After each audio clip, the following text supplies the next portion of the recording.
இன்றைய தினம் 2021-22 நிதியாண்டிற்கான திருத்த வரவு செலவு திட்டம் தமிழ்நாடு சட்டமன்ற பேரவையில் மாண்புமிகு நிதி அமைச்சரால் தாக்கல் செய்யப்பட்டது. இந்த நிதிநிலை அறிக்கையானது ஒரு கடினமான சூழ்நிலையில் தாக்கல் செய்யப்பட்ட நிதிநிலை அறிக்கை ஆகும். ஏற்கனவே நீங்கள் அனைவரும் அறிந்தவாறு கொரோனா பெருந்தொற்றின் 2வது அலை ஏற்பட்ட சூழ்நிலை, அதனால் ஏற்பட்ட வருவாய் இழப்பு, அதே நேரத்தில் கூடுதல் செலவினங்கள் ஏற்பட்ட சூழ்நிலை, அதற்கும் மேலாக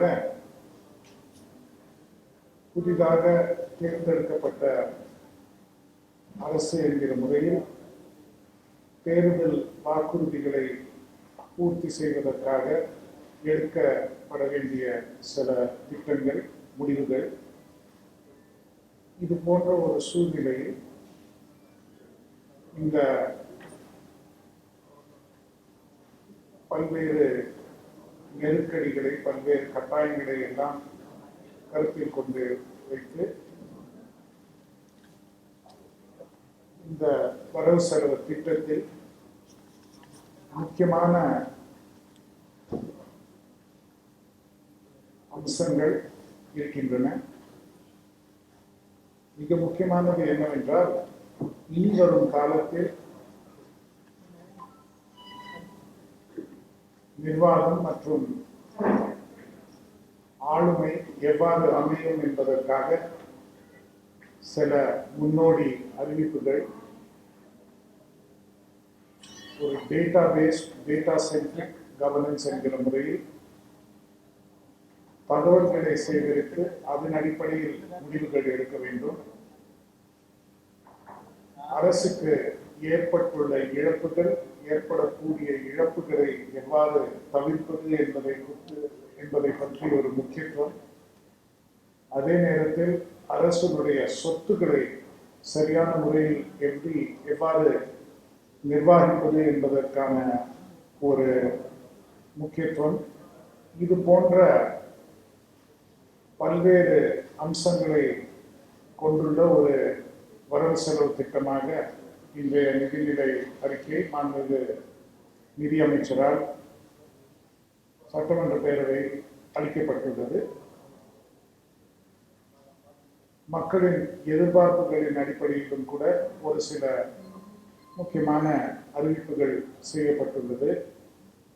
முக்கியமான திட்டங்களுக்கு கூடுதல் ஒதுக்கீடும் செய்யப்பட்டுள்ளது. குறிப்பாக எடுத்துக்கொண்டால், நகராட்சி பகுதிகளில் 15வது நிதிக்குழு அளித்த அறிக்கையில் தமிழ்நாட்டிற்கான நகராட்சிகளுக்கும் தமிழ்நாட்டில் உள்ள நகரப்பகுதிகளுக்கும் அளிக்கப்பட்ட ஒதுக்கீடு மிகவும் குறைந்த ஒரு சூழ்நிலையில் அதை எவ்வாறு சரி செய்வது என்பதற்காக கிட்டத்தட்ட 1500 கோடி ரூபாய் கூடுதலாக ஒதுக்கீடு செய்யப்பட்டுள்ளது. அதாவது 1000 கோடி மற்ற நகராட்சிகளுக்கும் சென்னை மாநகரத்திற்கு சிங்கார சென்னை என்கிற திட்டத்தின் கீழ் ஒரு 500 கோடியும் வழங்கப்பட்டுள்ளது. 1000 கோடி புதிதாக அறிவிக்கப்பட்டுள்ள கலைஞர் நகர்ப்புற மேம்பாட்டு திட்டம் என்கிற திட்டத்திற்காக அளிக்கப்பட்டுள்ளது. இதுபோன்று பல்வேறு துறைகளில் எங்கு தேவை இருக்கிறதோ, எங்கு ஒரு முக்கியத்துவம் அளிக்க வேண்டும் என்று அரசு எண்ணியுள்ளதோ அங்கு கூடுதல் நிதி ஆதாரங்கள் அளிக்கப்பட்டுள்ளன. குறிப்பாக சொல்ல போனால், மாற்றுத்திறனாளிகள் நலன் துறைக்கும் கூடுதலாக நிதி அளிக்கப்பட்டுள்ளது. அங்கு மாற்றுத்திறனாளிகள் யார் யாரெல்லாம் காத்திருப்போர் பட்டியலில் இருக்கிறார்களோ அவர்களுக்கெல்லாம் மாதாந்திர உதவித்தொகை வழங்கும் முறையில் கூடுதல் நிதி ஒதுக்கப்பட்டுள்ளது. அதேபோல் யாரெல்லாம் பல்வேறு கருவிகள் பெறுவதற்காக காத்திருக்கிறார்களோ அவர்களுக்காகவும் கூடுதலான நிதி அளிக்கப்பட்டுள்ளது. அதே போல் ஓய்வூதியம் பெறுவதற்கு, அதாவது அரசு ஓய்வூதியங்கள், சமூக ஓய்வூதியங்கள், ஓல்டேஜ் பென்ஷன், ஓஏபி பெறுவதற்கான அந்த திட்டத்தையும் கொஞ்சம் விரிவுபடுத்துவதற்காக கூடுதல் நிதி ஒதுக்கப்பட்டுள்ளது.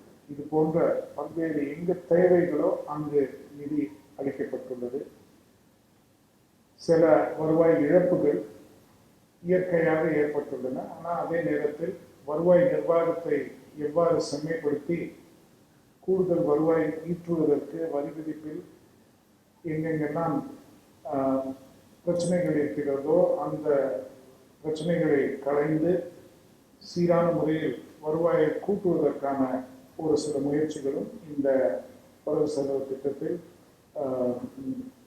காண முடியும். ஒட்டுமொத்த நிதி மேலாண்மையை பொறுத்த அளவில் 15வது நிதிக்குழு அளித்துள்ள பரிந்துரைகளின் அடிப்படையில் அதற்குள் எவ்வாறு நிதி பற்றாக்குறை சுமையை வைக்க வேண்டும் என்கிற நோக்கத்தோடு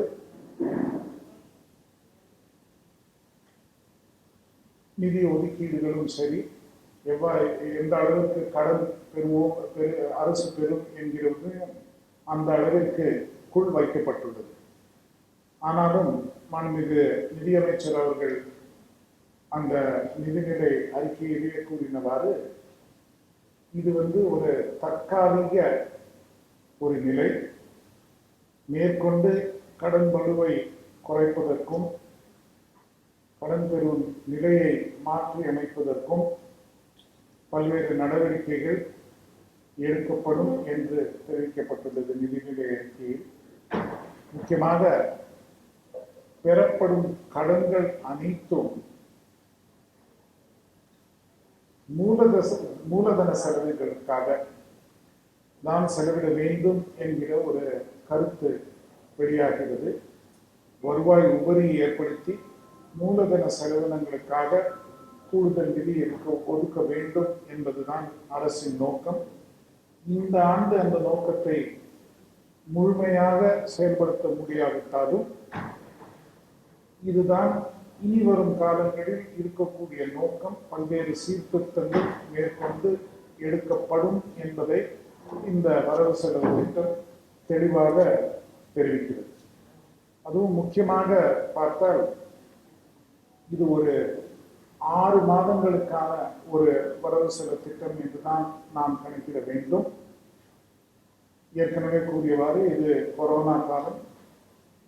மிக அதிக அளவில் செலவினத்தை குறைத்தாலோ அல்லது மிக அதிக அளவில் வருவாயை உடனடியாக அதிகரித்தாலோ அதனால் பொருளாதாரத்துக்கு பாதிப்பு ஏற்படக்கூடும் என்கிற ஒரு கருத்து மிகவும் ஒரு துல்லியமாக ஆராய்ந்து எதை செய்ய இயலும், எதை எவ்வாறு செய்ய வேண்டும், எந்த திட்டத்தை எவ்வாறு அறிவிக்க வேண்டும் என்கிற அடிப்படையில் மிகவும் ஆராய்ந்து எடுக்கப்பட்ட முடிவுகள் இந்த வரவு செலவு திட்டத்தில் இடம்பெறும்.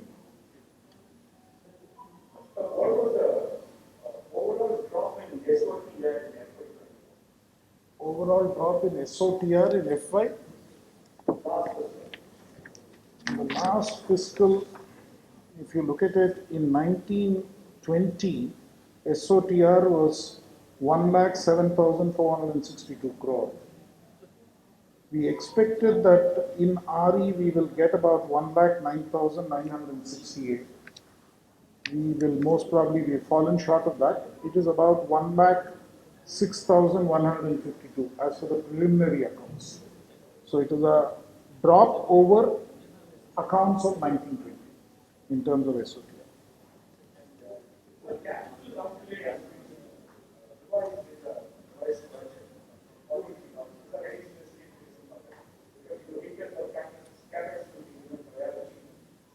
You see, I mean, the government, I think there are a number of reasons for that. I think it has been spelled out in the speech quite clearly. The Honorable Finance Minister has indicated that there were heads where there was a perception that very high provisions had been made in a hurried manner, and schemes may not be effectively implemented. So we have to analyze schemes on a cost-benefit basis and make sure that provisions are made for schemes which are genuinely beneficial. This is one aspect which the Honorable Finance Minister's speech points out very clearly. The other aspect, of course, is that while in some heads there is a reduction in the allocation for capital expenditure, in other heads there are increases. So it all depends on where the money is needed and how best the money can be spent. What is the likely borrowing amount? The likely total net borrowing amount has been indicated. The net borrowing is expected to be 92,484 crores.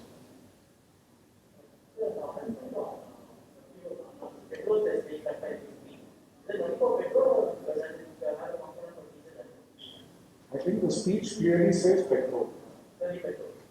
It says petrol, yes. It doesn't, I mean, I didn't read anything that said diesel.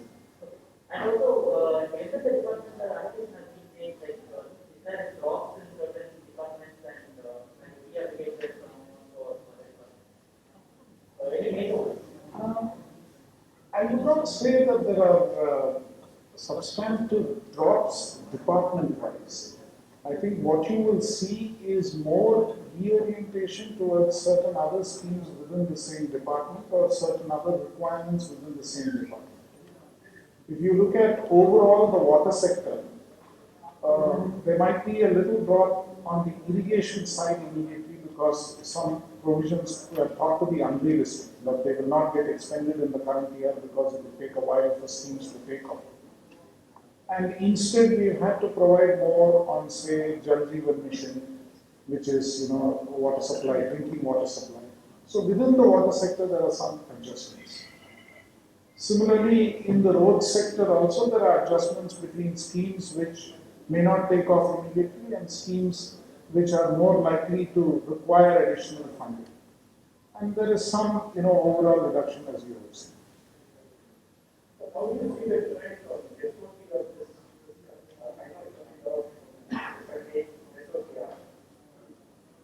we had just one. You see, the point is, I think we saw good growth in April and May, but then the growth fell away a bit in June. We are awaiting the July numbers. So I'm hopeful that now that the second wave is more or less contained, so economic activity should pick up, and we should expect significant growth in the remaining part of the year. But we have to keep our fingers crossed because we really don't know what is going to happen. It's a year of uncertainty that is certainly there. And I think the estimates which have been made are fairly realistic. Overall, SOTR estimates have been scaled down by almost 9,000 crore. So when you look at it on the base of the previous year, the growth is a little less than 20% in nominal terms. It is about 18% in nominal terms, which when you are looking at a low base should in normal circumstances be achieved. So I would say that the revised budget estimates are realistic and we should be able to achieve those targets. And with the plugging of leakages and with the additional enforcement effort which is planned to be taken both in the commercial taxes side and on the registration side, we should see the revenue targets in the revised budget being achieved. Sir, the TASMAC revenue reached last year compared to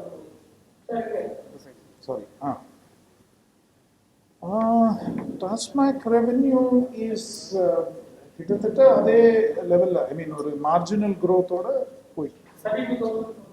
I think the exact number we get. The exact number. The state excise, the CPO number, the VAT on.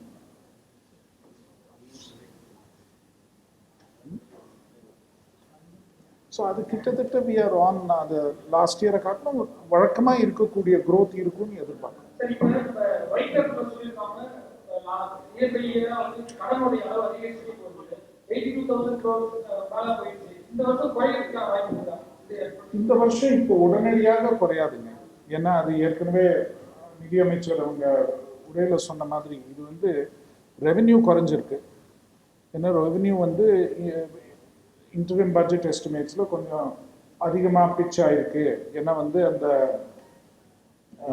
பொருளாதாரம் வந்து மீண்டும் உடனடியாக ஒரு இயல்பு நிலைக்கு திரும்புங்கிற ஒரு எதிர்பார்ப்பில் ஃபெப்ரவரியில் அது போட்டது. அதுக்கு பிறகு கொரோனா செகண்ட் வேவ் வந்துருச்சு. ரெண்டாவது 2020-21 ரிவைஸ்ட் எஸ்டிமேட்ஸில் போட்ட அளவுக்கு வருவாய் இல்லை. ஸோ அப்படி பார்க்கும்போது இந்த வருஷம் போட்டிருக்கிற பட்ஜெட்டில் போட்டிருந்த, அதாவது இடைக்கால நிதிநிலை அறிக்கையில் சொல்லியிருந்த அந்த வருவாய் மதிப்பீடுகள் கொஞ்சம் அதிகமாக இருந்ததுன்னு கருதப்பட்டது. அதனால அது குறைக்கப்பட்டது. ஆனால் செலவினங்கள்ங்கிறது குறைக்க ஒரு அந்த அந்த குறைக்க இயலாத ஒரு நிலை இருக்கு. இப்போ நீங்கள் எடுத்துட்டீங்கன்னா கிட்டத்தட்ட ஸ்பீச்லேயும் சொல்லியிருக்காங்க, கிட்டத்தட்ட 9,000 கோடிக்கு மேற்பட்ட ஒரு தொகை இந்த உடனடி இந்த கோவிட் ரிலீஃபுக்காக நிதி ஒதுக்கப்பட்டுள்ளது. ஸோ அப்படி கோவிட் ரிலீஃப்காக நிதி ஒதுக்கப்பட்டுள்ளதுன்னா அந்த நேரத்தில் அதை வந்து நம்ம வேறு வழி இல்லை. ஏன்னா ஏப்ரல் மேலே நீங்கள் பார்க்கும்போது கொரோனா தொற்று ஒரு பீக்கில் இருக்கும்போது கட்டாயமாக அந்த நிதி ஒதுக்க வேண்டிய ஒரு சூழ்நிலை. ஸோ அந்த அடிப்படையில் சில செலவினங்களை தவிர்க்க முடியாது.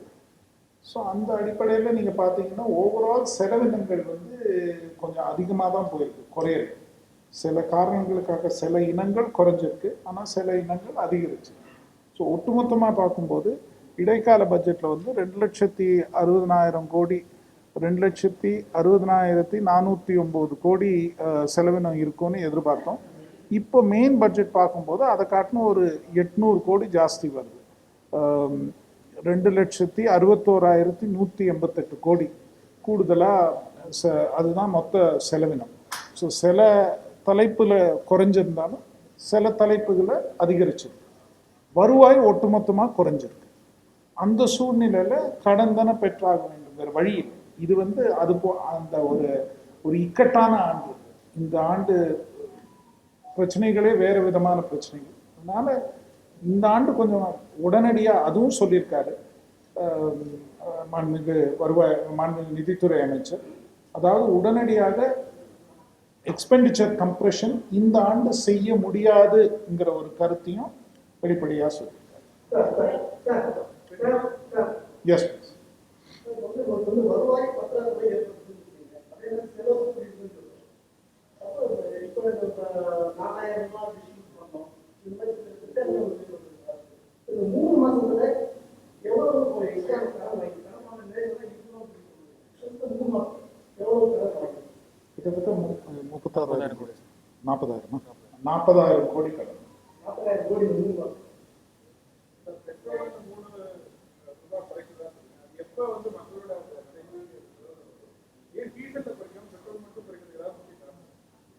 அதாவது 2 விஷயங்க.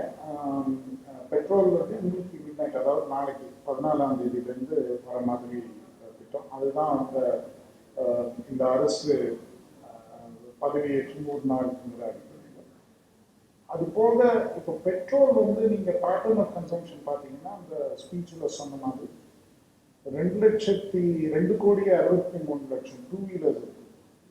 அதெல்லாம் mostly working class, poor people, middle class அவங்க கன்சியூம் பண்ணுற ஒரு ஃபியூல். டீசலோட தன்மை இப்போ மாறிப்போச்சு. முன்னால் வந்து அது டீசலோடைய கன்சம்ஷன் வந்து பஸ்ஸுக்காக பயன்படுத்துகிறாங்க, அதில் தான் பப்ளிக் ட்ராவல் பண்ணுறாங்கிற ஒரு நிலை இருந்தது. இந்த ஆண்டு எங்கே கோவிட் காரணத்தினால பஸ் டிரான்ஸ்போர்ட் இஸ் டல். அது போக டீசல் இஸ் யூஸ்ட் இன்க்ரீஸிங்காக டீசல் கன்சம்ஷன் வந்து லக்ஸரி வெஹிக்கிள்ஸ் நிறைய யூஸ் பண்ணுறாங்க. அதனால் அதுக்கு ஒரு சரிவை கொடுக்க இந்த நேரத்தில் தேவையில்லை என்று அரசு.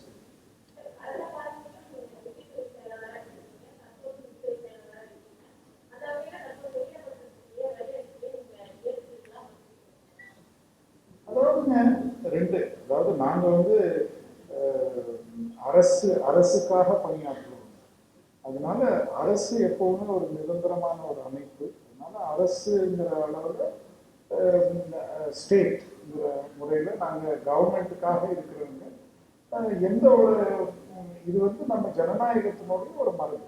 சேம் கவர்மெண்ட் வந்து எலெக்டட் கவர்மெண்ட் வரும், எலெக்டட் மாறும். அவங்களுக்கு நம்ம செலுத்த வேண்டிய மரியாதை, ஏன்னா அவங்க தான் மக்களால் தேர்ந்தெடுக்கப்பட்டவங்கிறது அந்த அடிப்படையில் இருக்காங்க.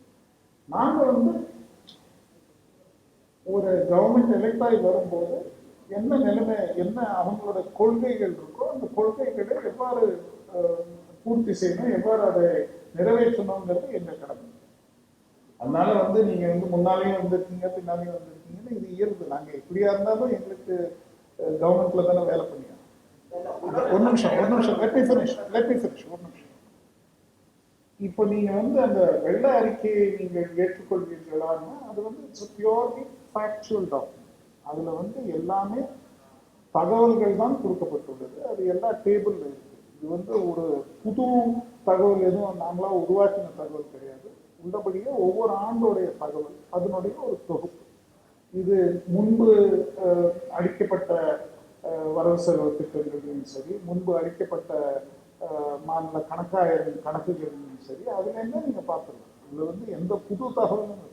இதை வந்து நீங்க ஒரு 10 இல்லை 15 ஆண்டு காலத்துல நீங்க ஒப்பிட்டு பார்த்தீங்கன்னா எப்படி அந்த மாறுதல்கள் ஏற்படுதுங்கிறது அந்த வெள்ளை அறிக்கையில தெரியும். ஒரு ஸ்டேஜ்ல 2001 2002 ஒரு வெள்ளை அறிக்கை வெளியிட்டாங்க.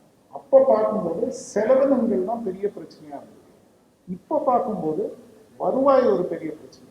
அதனால இப்போ நீங்க இட்ஸ் பியூர்லி ஒரு எக்கனாமிக் அனாலிசிஸ், இந்த டேட்டாவை வச்சு ஒரு அனாலிசிஸ். இதுல வந்து ஒரு கட்சியோ இதுவோங்கிற அடிப்படையில் இந்த அரசு அந்த அரசுங்கிற விஷயத்தை நீங்க டேட்டாவை வச்சு பார்த்தீங்கன்னா டேட்டா என்ன சொல்லுதுங்கிறதா வெள்ளை அறிக்கை.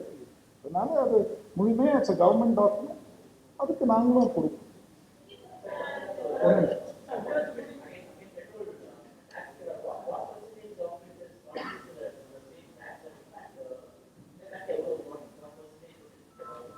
அதாவது the revenue loss is estimated at 1,160 crores in a full year. What percentage of tax revenue is petrol and diesel நீங்க ரஃபா பார்த்தா ஒரு ஆண்டுக்கு ஒரு பெட்ரோல் டீசல் ரெண்டும் சேர்த்து பார்த்தீங்கன்னா ஒரு ஆண்டுக்கு ஒரு 22-23,000 கோடி வரும். ரஃப்லி 1%.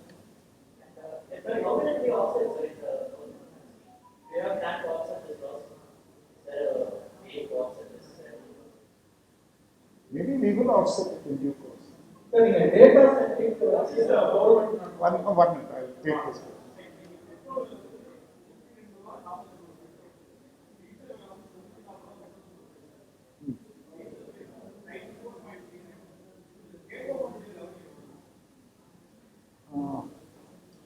I don't have the immediate number, but state government, அதாவது the breakup பார்த்தீங்கன்னா it is there in the PPAC website, Petroleum Product and Advisory Committee. ஃபுல்லாக இருக்கும்.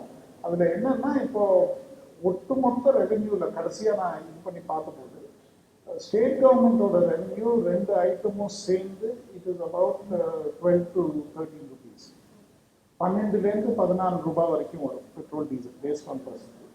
But central government revenue is about 32 rupees or 34 rupees or the budget species. Yes. அதான் இப்போ சொன்னேனே, அது ஒரு 35,000 கோடி ஒரு ஆண்டுக்கு வரும்.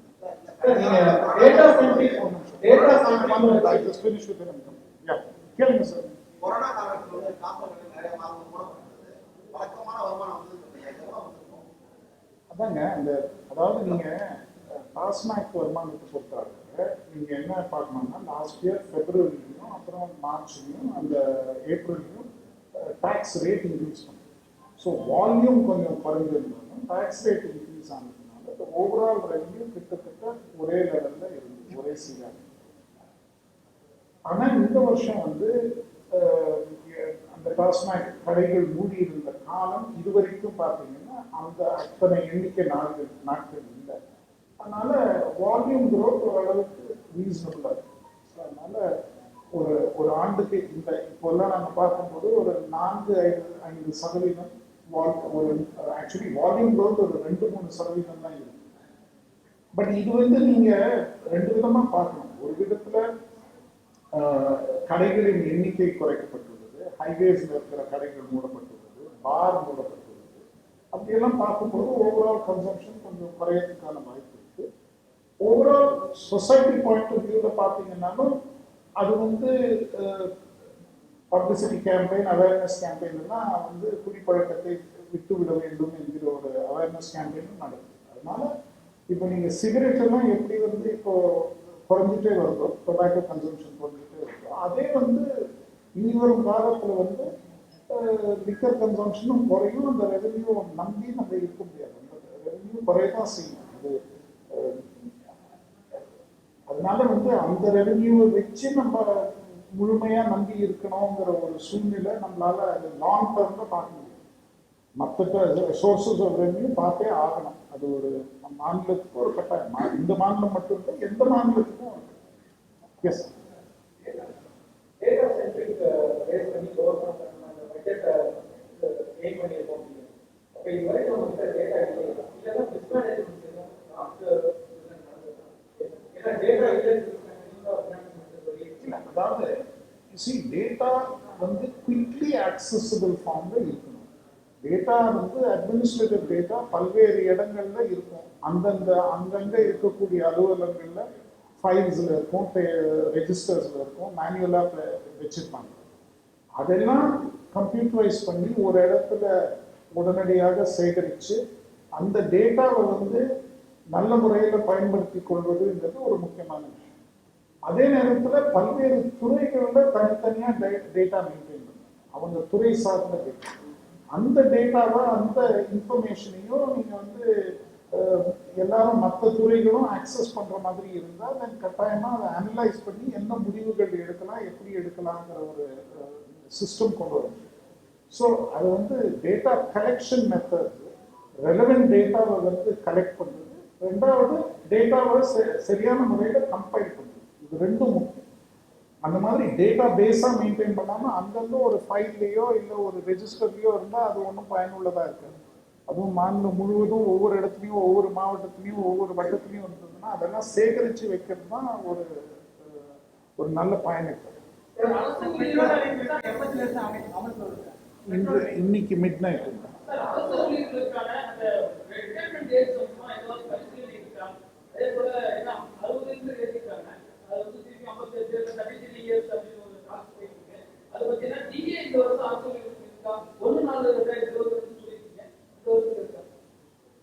அதாவது நம்பர் ஒன், ரெண்டாவது கொஸ்டின் முதல்ல சொல்றேன். 1/4/2022 இந்த நிதியாண்டு கிடையாது, அடுத்த நிதியாண்டு. ஸோ அதுலேருந்து நீங்கள் புரிஞ்சுக்கணும். ரெண்டாவது வந்து எனக்கு தெரிஞ்ச அளவில் நான் வந்து இந்த ரிட்டையர்மெண்ட் ஏஜ் சம்மந்தமாக ஊடகங்கள் தான் பார்க்குறோமே தவிர அரசு மட்டத்தில் நான் ஒன்றும் இது வரைக்கும் பார்க்குறேன்.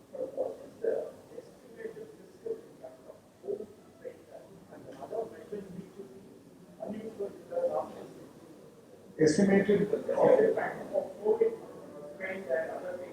see COVID spend this year already is about our figures show it has already reached about 17,000 crores in all the items put together. This year totally, including the relief packages and everything else, the additional expenditure, all forms. So when you look at it, it's almost, say, 0.7, 0.8% of GDP, about 0.8% of GDP. Then there is also the revenue impact, which is more difficult to measure, but which has to be considered. ஒரு நிமிஷம்.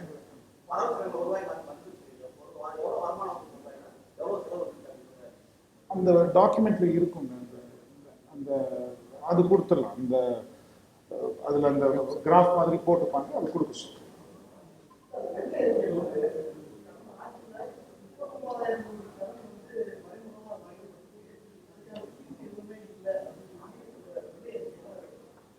அப்படி குறிப்பு எதுவும் இல்லைன்னு சொல்லிருக்கீங்க. அதாவது என்ன சொல்லியிருக்குன்னா, இப்போ வந்து ரெண்டு விதமா இருக்குங்க. அதாவது கடனா வாங்கக்கூடிய தொகை அது வந்து அரசியலமைப்பு சட்டத்தின் கீழ் நாங்கள் ஒரு மாநில அரசு ஒன்றிய அரசுக்கு கடன் ஏற்கனவே பட்டிருந்தா அவங்களுடைய ஒப்புதல் இல்லாமல் மேற்கொண்டு கடன் பெற முடியாது. சரிங்களா?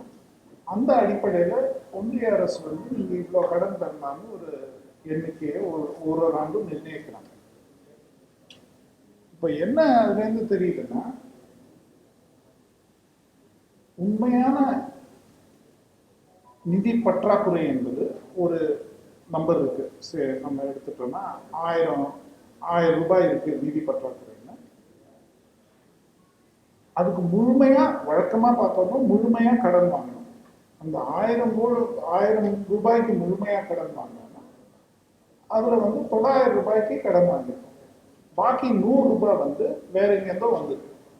அது வேற எங்கேருந்து வந்திருக்குன்னா அந்த பப்ளிக் அக்கௌண்ட்னு சொல்லக்கூடிய இந்த பப்ளிக் அக்கௌண்ட்ல எப்பேற்பட்ட 2-3 விதமான டிரான்சாக்ஷன்ஸ் 2-3 விதமான டிரான்சாக்ஷன்ஸ் ஏற்படுது. இப்போ வந்து டெபாசிட், இப்போ நீங்கள் கோர்ட்லேயோ இல்லை இப்போ லேண்ட் அக்விசிஷனுக்காகவோ ஏதாவது நம்ம வந்து டெபாசிட் பண்ணோம்னா அது வந்து அரசனுடைய தொகுப்பு நிதியிலேருந்து வெளியே போயிடுது, கன்சாலிடேட்டட் ஃபண்ட்லேருந்து வெளியே போயிடுது. ஆனால் தொடர்ந்து பப்ளிக் அக்கௌண்ட்ல இருக்கு.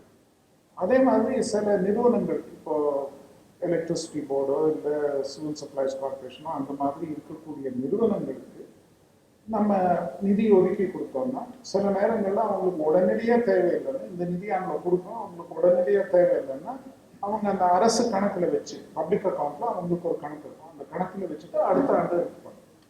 அது போன்ற சில எண்ணம். அதே போல் சில நேரங்களில் என்ன ஆகும், இப்போ வந்து 31/3 இந்த கடைசி நாள் வந்து சில பில்லு கிளியர் ஆகும். அந்த பில்லு கிளியர் ஆகி கவர்மெண்டோட தொகுப்பு நிதியிலேருந்து அந்த பணம் வெளியே போயிடுது.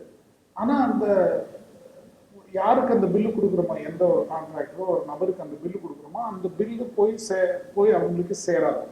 அது வந்து 31/3க்கு பதிலாக 1/4 அன்னைக்கு போய் சேரும். அப்படி இருக்கும்போது அது அடுத்த நிதியாண்டுக்கு போயிடும். இந்த மாதிரி பல கணக்குகள் இருக்கும். அதெல்லாம் சேர்த்து தொகுப்பு தான் இந்த பப்ளிக் அக்கௌண்ட்டுங்கிற கணக்கு. அது வந்து ஒரு தனி கணக்கா மெயின்டைன் பண்றது. இப்போ என்ன ஆயிருக்குன்னா அந்த 3 ஆண்டுகள், அந்த 3 ஆண்டுகள்ல இந்த பப்ளிக் அக்கௌண்ட் கணக்கு கொஞ்சம் அதிகமா இருந்தது. அதுதான்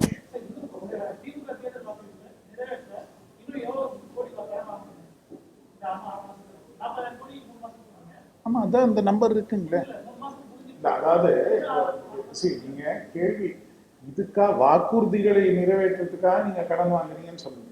ஒட்டுமொத்த அரசாங்க செலவுக்காக அந்த பட்ஜெட்ல இருக்கக்கூடிய ஒட்டுமொத்த பற்றாக்குறைக்காக செலவு வாங்குறோமே தவிர ஒரு வாக்குறுதியை நிறைவேற்றுறதுக்கோ இல்லை அதை பண்றதுக்கோ அப்படி சொன்னா அது சரியா வராது. ஏன்னா ஒட்டுமொத்த செலவு நம்மளுக்கு வெவ்வேறு மற்ற அந்த வாக்குறுதியை நிறைவேற்றாலும் அந்த வாக்குறுதி இல்லாமையுமே பல்வேறு செலவினங்கள் இருக்கு. அதனால அது அந்த ஒரு கருத்து சரியான கருத்தா இருக்காது.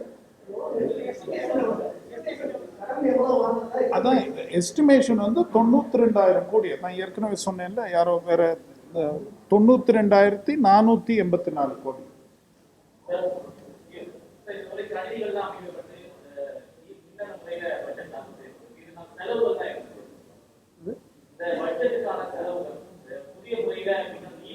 அதாவது இந்த திட்டம் வந்து பார்லிமெண்ட்ல, அதாவது அவங்க வந்து இந்த விதான்னு ஒரு புது முறையை கொண்டு வந்திருக்காங்க. எல்லா அசம்பிளி எல்லா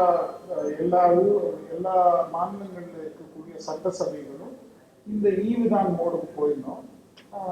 என்ன இல்லைன்னா நீங்கள் அசம்பிளியில் பார்த்தீங்கன்னா நிறைய பேப்பர் இருக்கும், நிறைய அது எல்லாத்தையும் அவாய்ட் பண்ணிட்டு நேரடியாக கம்ப்யூட்டர் மூலமாக நீங்கள் அப்லோட் பண்ணுறதுங்கிற அந்த முறை கொண்டு வந்திருக்காங்க. அந்த திட்டத்தின் கீழ் அவங்க கிட்டத்தட்ட ஐ திங்க் ஒட்டுமொத்தமாக எல்லா இனங்களும் சேர்ந்து அந்த திட்டத்தினுடைய மொத்த எஸ்டிமேட் 20 கோடி. அது பெர்மனன்ட் இன்ஃப்ராஸ்ட்ரக்சர். அங்கே அசம்பிளியில் அந்த கம்ப்யூட்டர்ஸ் இன்ஸ்டால் பண்ணுறது மற்றது எனக்கு எக்ஸாக்டாக அவங்க அசம்பிளி செக்ரட்டரியை கேட்கணும். அது போன்ற ஒரு திட்டம். அது வந்து ஒன்றிய அரசும் மாநில அரசும் இணைந்து செயல்படுத்தக்கூடிய ஒரு திட்டம். அவங்க வந்து 60% கொடுக்குறாங்க, நாங்கள் 40%. அந்த முறையை பயன்படுத்தி, ஏன்னா அது கொஞ்ச நாளாக அது செயல்படுத்தாமல் இருந்தது. மற்ற சில மாநிலங்களில் முன்னால் செயல்படுத்திட்டாங்க. இப்போ ஒரிசா போன்ற மாநிலங்கள் எடுத்தீங்கன்னா இந்த சென்ட்ராண்டே அவங்க வந்து இது போன்ற இந்த பட்ஜெட்டுக்கு போயிட்டாங்க. ஒன்றிய அரசும் இந்த ஆண்டு இந்த பட்ஜெட் முறையை பின்பற்றினாங்க. அதே முறையில் தான் நாங்கள் சொல்லுவோம்.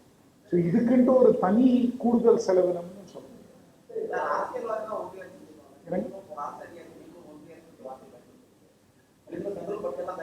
அதாவது நீங்க அரசியலமைப்பு சட்டத்துல பார்க்கணும். It says union government, it says union list, it says union of states.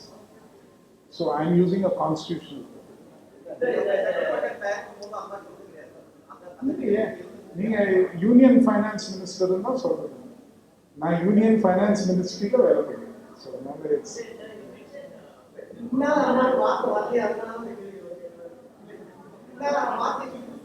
அது நான் வந்து பல்வேறு பட்ஜெட் ஸ்பீச்சஸ் பல்வேறு இதில் union government, union finance ministry, union expenditure, சில நேரங்களில் மத்திய அரசுன்னு சொல்லுவோம், சில நேரத்தில் யூனியன் சொல்லுவோம். ரெண்டும் இட்ஸ் இட்ஸ் என்ன சொல்றது, இட்ஸ் போத் சினோனிம்ஸ். அது ரெண்டும் பயன்படுத்தலாம். ஒரு நிமிஷம். அதாவது தமிழ்நாடு வங்கின்னு இல்லைங்க, அதாவது இது ஒரு நீண்ட ஒரு தொலைநோக்கு ஒரு திட்டம். ஐடியா இஸ் தட், அதாவது நம்ம வந்து பல்வேறு ட்ரெஷரிஸ் எல்லாம் வச்சிருக்கோம், சப் ட்ரெஷரி வச்சிருக்கோம். ஒவ்வொரு தாலுக்கா அளவில் ஒரு சப் ட்ரெஷரி வைக்கிறதுங்கிறது நம்மளுடைய நோக்கம். இப்போ என்னன்னா, ஒரு பேங்க் மூலமாவோ இல்லை வேற சிஸ்டம் மூலமா நம்ம வந்து நம்ம நிதிகளை வைத்திருந்தால் நம்மளுடைய நிதி கவர்மெண்ட் சிஸ்டம்லேருந்து வெளியே போய் வங்கியில் போய் நிற்கும். அது வங்கியில் போய் நிற்கும் போது அது நமக்கு மாநிலத்துக்கு அங்கே பயன்படாமல் கூட அந்த நிதி இருக்கலாம். அப்படி இருக்கும்போது நமக்கு வட்டி செலவு, நம்ம வந்து வட்டி கொடுத்து கடன் வாங்கி வேற எங்கேயோ பேங்க்ல அந்த பணம் ஐடிலா இருக்கிறது ஒரு நல்ல முறை இல்லை. எந்த அளவுக்கு அந்த நிதி வந்து அரசு கணக்குலேருந்து வெளியே போகாம அரசு கணக்குக்குள்ளேயே இருக்கக்கூடிய ஒரு சூழ்நிலையை ஏற்படுத்துவதற்கு என்னென்ன வழிகள்னு பார்க்கும்போது, ரிசர்வ் பேங்க் ஆஃப் இந்தியா வந்து ஒரு புது முறையை கொண்டு வந்திருக்காங்க. அந்த முறையில் பேமெண்ட்ஸ் பேங்க்னு, சிம்பிள் பேமெண்ட்ஸ் பேங்க்ஸுங்கிற ஒரு முறையை கொண்டு வந்திருக்காங்க. அதனால எப்படி வந்து இந்த ட்ரெஷரி சிஸ்டமை நம்ம கருவூலங்கள், சார் கருவூலங்களை இனி வரும் காலத்தில் ஒரு பேங்காக மாற்ற முடியுமாங்கிற ஒரு எண்ணம் தான்.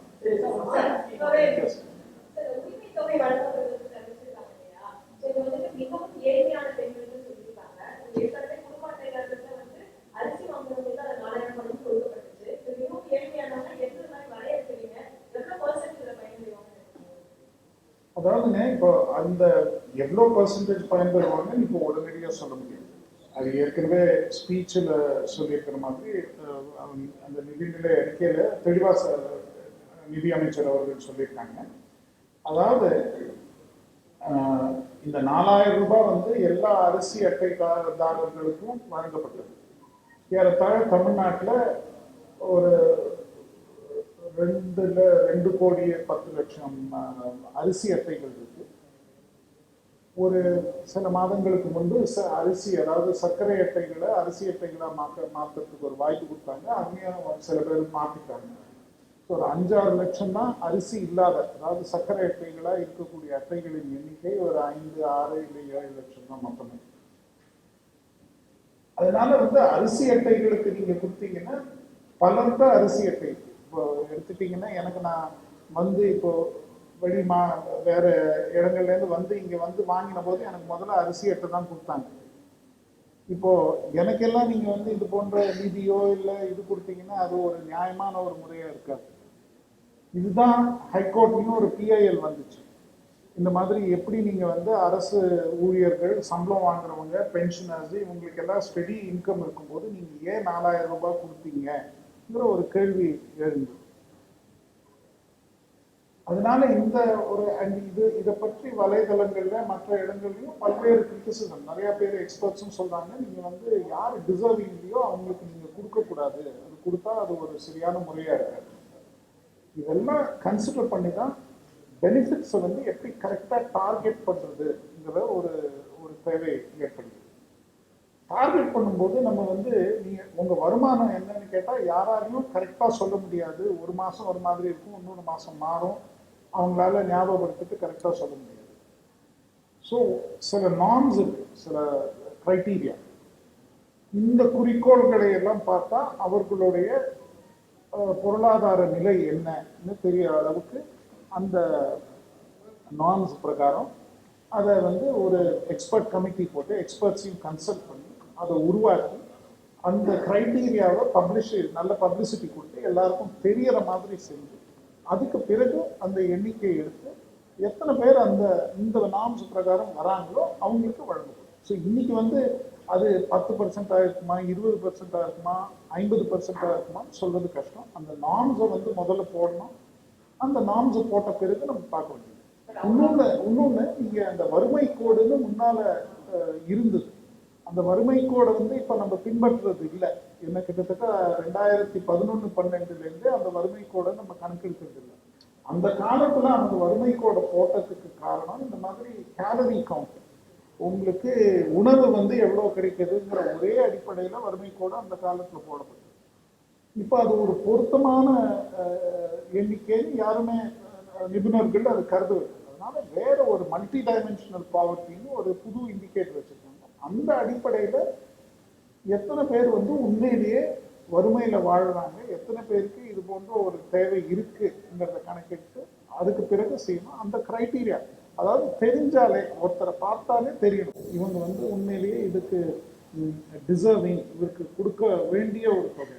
நம்ம அதை சரியா கணக்கிட்டு பண்ணலைன்னா, ஒரு வெளிப்படைத்தன்மையா அது செய்யலைன்னா மற்ற பிரச்சனைகள். ஏன்னா அவருக்கு கொடுக்கச்சே எங்களுக்கு ஏன் கொடுக்கக்கூடாதுங்கிற ஒரு கேள்வி. அதனால உண்மையிலேயே அந்த கிராமத்திலேயே நீங்க போய் பார்த்தீங்கன்னா இது நியாயமா கொடுத்துருக்காங்க, இவங்க எல்லாம் தான் அதுக்கு உண்மையிலேயே தகுதியானவங்களுக்கு தான் கொடுத்துருக்காங்க, ஒரு நிலையை ஏற்படுத்தணும்னு அதுதான் நோக்கம். அதே மாதிரி நகர வசதி சார். ஒரே நிமிஷம் யா யா We don't have enough, we don't have the data on income tax figures in the state because it is with the center. Is there a way that the state can approach the center to ask for the data of income tax waiver? First question. Second question, you have said there is a Samadhan scheme launch. We have 28,000 crores to get back another thing. Is it pending for how long, and is there a time frame for it? No, you see the details of the scheme. Number one, we will approach the government of India to find out whether we can get the income tax department to see what data we can get. There could be some issues there. We have in the past approached them. They have indicated that there are privacy issues and other issues. So we'll have to find out how exactly it can be shared. And in any case, now it is all Aadhaar linked, so we should be able to. Let's hope we are able to find a solution to that issue. But that is only one source of data.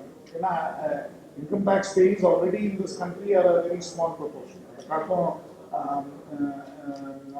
Income tax pays இல்லாதவங்களும் ஓரளவுக்கு வசதியானவங்க இருப்பாங்கங்கிற ஒரு possibility. அதனால we'll have to look at a wider group, but it's an important group. ஏன்னா income tax கட்டுறவங்களுக்கு நீங்க மறுபடியும் போய் ஒரு பேசிக் income கொடுக்கறதுங்கிறது ஒரு பொருத்தமா இருக்காது. அதனால அதை வந்து நீக்கிட்டு தான் அடுத்த குரூப்புக்கு போகணும். அது ஒரு முக்கியமான குரூப். அதுக்கான முயற்சிகள் எடுப்போம்.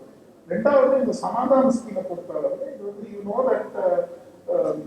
VAT dues would be at least 4 to 5 years old. VAT dues வந்து 2007 VAT Act வந்தது, 2017 வரைக்கும் இருந்தது. அந்த 10 வருஷத்து காலத்துல இருக்கக்கூடிய TN VAT dues. அது போக TN GST, அதுக்கு முன்னாலே இருந்த தமிழ்நாடு ஜெனரல் சேல்ஸ் டாக்ஸ் ஆக்டுக்கு டியூஸ் இருக்கும். ஸோ அதனால அந்த டியூஸையும் பார்க்கணும். I'll take last two questions. நகைக்கடன் தள்ளுபடி தொடர்பான அறிவிப்பு கவர்மெண்ட் கொடுக்கப்பட்டது. இந்த பட்ஜெட்ல நகைக்கடன் தள்ளுபடி தொடர்பான அறிவிப்பு அந்த லாஸ்ட் கவர்மெண்ட் கொடுத்த அறிவிப்பு செயல்படுறதுக்கு அதாவது ரெண்டு இஷ்யூங்க. அதாவது லாஸ்ட் கவர்மெண்ட்ல கொடுத்தது முதல்ல பயிர்க்கடனுக்காக கொடுத்தாங்க. அந்த பயிர்க்கடனுக்காக நிதி ஒதுக்கப்பட்டுள்ளது. 4800 கோடி நிதி ஒதுக்கப்பட்டுள்ளது. அதுதான் விரிவாக மாண்புமிகு நிதியமைச்சர் அவர்கள் குறிப்பிட்டார்கள். என்னென்ன பிரச்சனைகள் அதுல வருதுங்கிறது தெளிவாக சொல்லப்பட்டிருக்கு. அதே மாதிரி பிரச்சனைகள் கிராப்ல ஜுவல் லோன்லையும் வர வாய்ப்பு இருக்குங்கிறது ஒரு பிரிலிமினரி இண்டிகேஷன். அதனால அதை வந்து அந்த நல்லா விசாரித்து யார் யாருக்கு தகுதி இருக்கு, எப்படி அதை வந்து செயல்படுத்தணும் பண்ணுறதுக்காக சில நடவடிக்கைகள் எடுக்க வேண்டியது. அதனால அது பண்ணப்புறம் தான் அந்த திட்டத்தை செயல்படுத்த முடியும். இந்த ஆண்டு நடைமுறைக்கு வருமா சார்? அது அந்த விசாரணை எத்தனை நாள் ஆறுதுங்கிறத பார்க்கணும். அதை நான் வந்து இப்போ வந்து உறுதியா இப்போ வரும் 3 மாசத்துல வரும் 5 மாசத்துல வரும்னு சொல்ல முடியாது. ஒரு நிமிஷம். Yeah. அதாவது மத்திய அரசு வந்து பாதி புயல் 10 கோடி 10 லட்சத்துல இருந்து 20 லட்சமா கேட்டிருக்காங்க. எதுங்க? ஆமா, இப்போ வந்து ஆர்பிஐ பண்ணிருக்கேன். 4 லட்சம் பெண்களுக்கு வந்து 1670 கோடி வந்து அந்த தொழில் முனைவருக்கு வந்து கொடுக்கலாம் அப்படின்னு சொல்லியிருக்காங்க. நம்ம மாநில அரசு அதுதான் நம்ம இந்த பட்ஜெட்லையும் சொல்லியிருக்கோங்க. அதாவது கிட்டத்தட்ட 20,000 கோடி கிரெடிட் லிங்கேஜ் வந்து செல்ஃப் ஹெல்ப் குரூப்ஸுக்கு, கிட்டத்தட்ட 1 lakh செல்ஃப் ஹெல்ப் குரூப்ஸ்க்கு தமிழ்நாட்டில் செய்வோம்னு சொல்லியிருக்கோம். ஸோ நீங்கள் சொல்கிற கணக்கு பிரகாரம் தான் அதுவும். அதாவது துணை வந்து எல்லாருக்கும் அரிசி காலையிலும் துணை முடியாது அப்படிங்கிறோம். துணை காலையில் அதே மாதிரி பேருந்து வந்து இலவச பேருந்து கட்டணம் அதை வந்து அதையும் டிடெக்ட் பண்ணுறது எதாவது பண்ண போறீங்களா? எல்லாருமே பயன்படுறாங்க. இப்போ அரசு ஊழியர்களும் அதான் போகிறாங்க, சாதாரண ஊழியர் போகிறவங்க அதான் போகிறாங்க. அதை என்ன பண்ண போறீங்க? ஒரே ஐ திங்க் இப்போ இருக்கக்கூடிய நீங்க அந்த பட்ஜெட் ஸ்பீச்ல பாத்தீங்கன்னா சொல்லியிருக்கோம், அரசு பேருந்துகளில் பயணம் செய்யக்கூடியவர்களின் எண்ணிக்கை குறைஞ்சிட்டு வருது. நிறைய பேர் அது நீங்க பார்த்துருப்பீங்க. 2,08,00,000 பேர்லேருந்து இப்போ கிட்டத்தட்ட அது குறைஞ்சி ஒரு டெய்லி ஒரு 1,31,00,000 என்னமோ எண்ணிக்கை வருது. which means that பேருந்துல பயணிப்பவர்களின் எண்ணிக்கை முன்பு இருந்த அளவுக்கு இல்லை. அண்ட் உண்மையிலேயே இன்னைக்கு இருக்கக்கூடிய நிலையில பேருந்துல அதாவது என்ன சொல்லுவாங்கன்னா செல்ஃப் டார்கெட்டிங். அது போன்ற இப்போ ஒரு அரசு பள்ளியில் மாணவர் படிக்கிறார்கள் என்றால் அவர்கள் வந்து ஒரு வறுமையில் வாழும் குடும்பம், இல்லை ஏழ்மையான குடும்பம் நீங்க மோரலஸ் கருதலாம். அதே அடிப்படையில் தான். ஏன்னா அதே மாதிரி இப்போ பார்த்தீங்கன்னா 56% ஸ்கூல் பாப்புலேஷன் தான் அரசு பள்ளியில் படிக்கிறாங்க. கொஞ்சம் வசதி உள்ளவங்க எல்லாம் தனியார் பள்ளிக்கு போயிட்டாங்கிறது நமக்கு தெரியுது இந்த டேட்டா பார்க்கும்போது. அதே மாதிரி தான் பேருந்தில் பயணம். நிறையா பேர் வந்து தனியார் வண்டி வாங்கிட்டு இல்லை தனியார் கன்வீனியன்ஸுக்காக வேற இதில் போகிறாங்க, ஷேர் ஆட்டோவில் போகிறாங்க, இல்லை ஆட்டோவில் போகிறாங்க, வேற முறை 2 வீலரில் போகிறாங்க, அந்த முறைக்கு போயிட்டு. அப்படி இருக்கும்போது உண்மையிலேயே பேருந்துல பயணம் செய்யக்கூடியவங்க ஒரு பொருளாதார முறையில் கொஞ்சம் அதாவது ஹையர் பொருளாதார அடிப்படை ஹையர் எக்கனாமிக் கிளாஸாக இருக்க மாட்டாங்க. ஓரளவுக்கு பின்தங்கிய பொருளாதார குரூப்பை சேர்ந்தவங்களாக தான் இருப்பாங்கங்கிறது ஒன்று. ரெண்டாவது, அரசனுடைய இன்னொரு முக்கியமான ஒரு குறிக்கோள் என்னன்னா பப்ளிக் டிரான்ஸ்போர்ட்டோட ஷேர் மேலே போகும். அதுக்கு என்ன காரணம்? 2 முக்கியமான காரணம். ஒன்று என்வாயன்மெண்ட், அதாவது தனித்தனியாக ஒவ்வொருத்தரும் வாகனத்தை இயக்கினா அதில் சில பிரச்சனைகள் இருக்கும். ரெண்டாவது ஆக்சிடென்ட்ஸ். அதாவது நீங்கள் வந்து எல்லாரும் ஒரு பஸ்ஸில் போனாங்கன்னா அந்த அளவுக்கு மற்ற வாகனங்கள் குறையும், அந்த அளவுக்கு ரோட் டிராஃபிக் குறையும், அந்த அளவுக்கு ஆக்சிடென்ட்ஸ் குறையுங்கிறது ரெண்டாவது தியரி. மற்ற நாடுகளில் அர்பன் டிரான்ஸ்போர்ட்டுக்கு இது ஒரு முக்கியமான தியரியாக சொல்கிறேன். அதனால இது 2 காரணங்களுக்காக இந்த இன்ஃபேக்ட் நீங்கள் அந்த டிரான்ஸ்போர்ட் பேராவை கேர்ஃபுல்லாக படித்து பார்த்தீங்கன்னா அரசு நம்ம என்ன சொல்கிறோம்னா அவங்க வந்து காஸ்ட் எஃபெக்டிவாக எஃபிஷியண்ட்டாக இயக்கணும். அரசு ஒரு கொள்கை முடிவெடுத்து இந்த மாதிரி நீங்கள் வந்து ஃப்ரீயாக போகலாம், இல்லை உங்களுக்கு சப்சிடைஸ்ட் ரேட்டு, இல்லை இந்த கிராமத்துக்கு நீங்கள் பஸ்ஸு விடுங்க ஏன்னா அங்கே இருக்கிற மக்கள் வரணும்னு சொன்னால் அன்எக்கனாமிக்ஸ் ரூட்டுன்னு சொன்னால் அது வந்து ஒரு பப்ளிக் சர்வீஸுங்கிற முறையில், இல்லைன்னா அவங்க தனியார் போக்குவரத்து வசதியில் வரணுங்கிற அந்த முறையை மாற்றுறதுக்காக பப்ளிக் டிரான்ஸ்போர்ட் இயக்கம். இது வந்து இந்தியாவில் மட்டும் இல்லை, எல்லா நாடுகளிலும் பப்ளிக் டிரான்ஸ்போர்ட்டுக்கு ஒரு சப்சிடி கொடுக்கறது வழக்கம். நீங்கள் அமெரிக்காவை எடுத்தாலும் சரி, யூகேல எடுத்தாலும் சரி, யூரோப்பில் எடுத்தாலும் சரி, எல்லா நாடுகளிலுமே பப்ளிக் டிரான்ஸ்போர்ட்டுக்கு எப்பவுமே ஒரு சப்சிடி கொடுப்பாங்க. ஏன்னா இந்த காரணத்துக்காக ஆக்சிடென்ட் குறையும், பொல்யூஷன் குறையும், அதனால பப்ளிக் டிரான்ஸ்போர்ட் பயன்படும். ஸோ அந்த முறையில் பார்க்கும்போது செல்ஃப் டார்கெட்டிங் அண்ட் ஒரு பப்ளிக் குட் அதனால ஏற்படும். GST I think I'll just take last, yeah.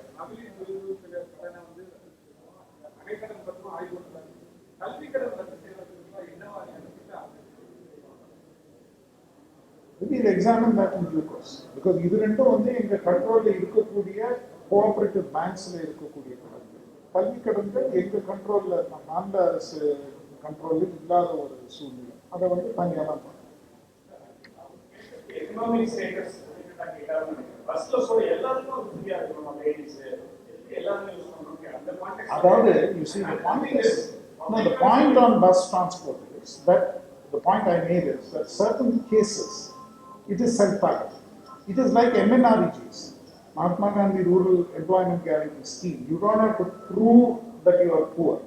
But அந்த மாதிரி ஹார்ட் லேபர் செய்யறதுக்கோ இல்லை அந்த மாதிரி போய் வேலை செய்யறதுக்கோ only genuinely poor will go. This COVID, I think schools are closed. Obviously, you see a drop in passenger flow. no, I'm talking about even otherwise, 1920 numbers, even before COVID. You see that it is before COVID. மத்திய அரசுக்கு வரக்கூடிய GST பாய்ச்சிங் எவ்வளவு நிலுவையில் எவ்வளவு மத்திய அரசு எவ்வளவு? அதாவதுங்க ஜிஎஸ்டி பொறுத்த அளவுக்கு இப்போ என்னன்னா ஓரளவிற்கு அந்த தொகைகள் தொடர்ந்து வந்துட்டு இருக்குங்க. அதாவது ஒரு 3 மாதம் இல்லை 4 மாதம் சம்டைம்ஸ் ஒரு கேப் இருக்கும். இப்போ அந்த புது முறை கொண்டு வந்திருக்காங்க. அதாவது உடனடியாக அந்த தொகுப்பு நிதி அவங்கள்ட்ட இருக்கக்கூடிய அந்த இழப்பீட்டு நிதியில் பணம் இல்லைன்னா இல்லை அந்த இழப்பீடு செஸ் இருக்கு இல்லையா அந்த மேல்வரி அந்த கலெக்ஷன் போதுமானதாக இல்லைன்னா அந்த கடன் வாங்கி நாங்கள் கொடுக்குறோங்கிற ஒரு முறை கொண்டு வந்திருக்காங்க. ஸோ அந்த அடிப்படையில் ஐதர் ஒரு மானியமாகவோ இல்லை கடனாகவோ எங்களுக்கு அந்த நிதி தொடர்ந்து கிடைச்சிட்டு இருக்கு. ஒவ்வொரு மாதமும் 2 மாதத்துக்கு அவங்க கொடுத்துட்ருக்காங்க. அதில் ஒரு 2 மாதம் இல்லை 4 மாதம் கேப் இருந்தது. அது அந்த கேப் தொடர்ந்து இருந்துட்டு. ரெண்டாவது இந்த ஐஜிஎஸ்டி செட்டில்மெண்ட்டும் முன்னால் 2017-18 சில பிரச்சனைகள் இருந்தது. அது ரொம்ப நாள் செட்டில் பண்ணாமல் இருந்து சென்ற ஆண்டு அது செட்டில் ஆயிடுச்சு. இப்போ ஓரளவுக்கு சீராக அதுவும் போயிட்டு. ஸோ அது வந்து ஒரு பெரிய தொகை நமக்கு பாக்கி இருக்குன்னு நான் சொல்லணும். அந்த ஹெட்டில் அது ரொட்டீனாக வந்துட்டு இருக்கிறது. Last question sir.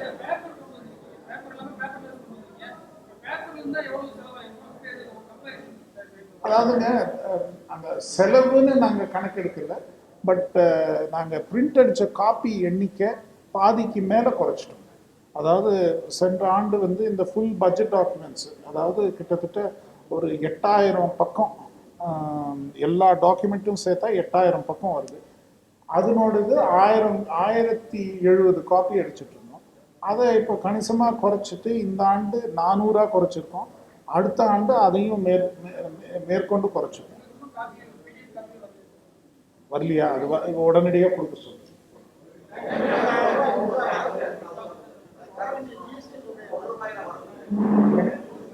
₹1 வளர்ச்சி சேவை இந்த கிராஃபிக் அதை கொடுத்துருச்சு.